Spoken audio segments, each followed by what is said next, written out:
This is Optimal Finance Daily, episode 1607, How to Calculate Your Net Worth and Why It Can Help, by Jackie Beck of JackieBeck.com. And I'm your host and personal finance enthusiast, Diana Merriam. This is the show where I serenade you with the sweet sounds of personal finance knowledge from some of the best blogs on the planet, with the author's permission, of course. Today, I'm featuring a new author for the show. I'll tell you about Jackie right after the reading. So for now, let's get right to the post and start optimizing your life. How to Calculate Your Net Worth and Why It Can Help, by Jackie Beck of JackieBeck.com. Let's talk net worth, how to calculate it, and why you might want to figure it out. Let's get the definition out of the way real quick first. What is net worth from a personal finance point of view? It's the result of this formula. Net worth equals assets minus liabilities. Assets are the things you own. Liabilities are debts you owe. So net worth is the value of everything you own minus the value of everything you owe. If you own more than you owe, you have a positive net worth. If the reverse is true, then you have a negative net worth. And if it's exactly zero, that's surprising. Net worth isn't a set thing either. Instead, it's a snapshot in time that shows your current financial picture. It goes up and down over time, but it hopefully trends up over the long term. The one thing net worth isn't is any sort of measure of your value as a person. Why calculate your net worth? There are a few reasons you might want to do this. First, calculating your net worth gives you a starting point. For example, when I was in my 20s, I thought my ex and I were doing great. We had a house, 2 cars, and went on vacations. Then one day I figured out my net worth and it wasn't pretty, to say the least. We were in the red. Our outside life didn't reflect reality, and the truth is we could have lost those things very quickly. But I wasn't even aware of where we stood then. Figuring it out made a difference. Second, knowing where you are money-wise can help you pick what to focus on. That's important if you want to reach your goals. You have to know where you're starting so you can head in the right direction. If you owe a lot more than you own, you may want to focus on getting out of debt. If your goal is to retire early using the 4% rule, you'll want to build up assets that produce income. Your goal is up to you, but knowing where you stand helps you know which way to go. Finally, if you calculate your net worth on a regular basis, you can track your progress over the long haul. I do mine monthly and keep it in a spreadsheet. You can adjust as needed and watch it change over time. Don't worry much about how your net worth compares to other people. Worry about how it compares to you. It's a whole lot better to compare with past you than say some celebrity's net worth. You live your life, not anyone else's. So paying attention to your money is key. This is part of doing that. What should you include in your net worth? While the formula itself is simple, people often have questions about what to include as assets or liabilities. Many times, people wonder if they should include assets like their house, cars, 401k, or other items like collectibles. Their questions often go something like this. Should I factor in the value of my home? I've never thought of my house as an asset even though I have a little equity. Should I include my cars in my net worth? They only go down in value and I can't make money off of them. The answer is always yes. If you own an asset, you should include its value. Even if you don't have any equity in your house, you never want to sell it, and you think your car is only worth $200.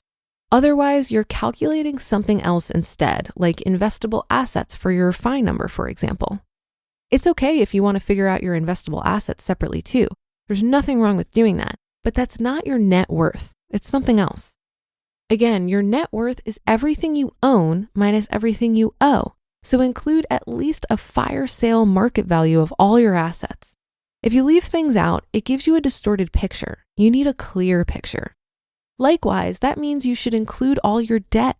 Sticking with the car example, you'll include what you owe on the car as a liability. So you'd have the amount the car is worth listed under assets and the amount you owe on it under liabilities. Same goes for your house. How do you find out what things are worth? Finding out how much you owe on things is usually as simple as logging into your accounts. But how do you find out how much the things you own are worth? People sometimes get stumped on this or don't ever figure out their net worth because they don't want to go through the long, drawn-out process. There's good news though. It doesn't have to be hard or take a lot of time. For liquid assets like your 401k, IRA, savings, checking, and taxable brokerage accounts, just log in and see. For other things like your home, cars, collectibles, household items, and more, it's okay to guess at the value as long as you aren't just completely making up numbers.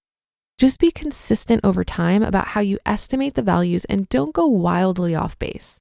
For example, you might decide that you will always use Zillow as an estimate of the value of your home, or the comps shown on Realtor.com in your neighborhood. You might use the used Kelley Blue Book value for your cars. For collectibles, recently sold items on eBay can work. I use garage sale prices for household items and keep the same value for them all year long unless I buy or sell something major. Do be exact with anything you owe, though. If your goal is to be completely debt-free, that part will get easier and easier. The important thing is to be consistent so you can see trends over time and so you can tell if you need to make changes to reach your goals. You'll also be able to see if, for example, you're house poor or heavy on assets in a certain area. How often should you calculate it? It's up to you, but I find monthly to be good. It serves as a checkup on all my accounts as well because I need to log into them as part of the process. You can do it more or less often, but at the very least, I would do so yearly. If you do it yearly, you can also use that as a time to grab your cell phone and take pictures of your belongings, room by room, as part of a household inventory. After all, you've got to know what you have. The inventory will help for insurance purposes too if you ever need to make a claim. Should you use a net worth calculator? You don't really need to, but you may want to, at least the first time, to help make sure you don't miss things. Kiplinger's form and Tiller's spreadsheet are two to consider, or you can always create your own spreadsheet too.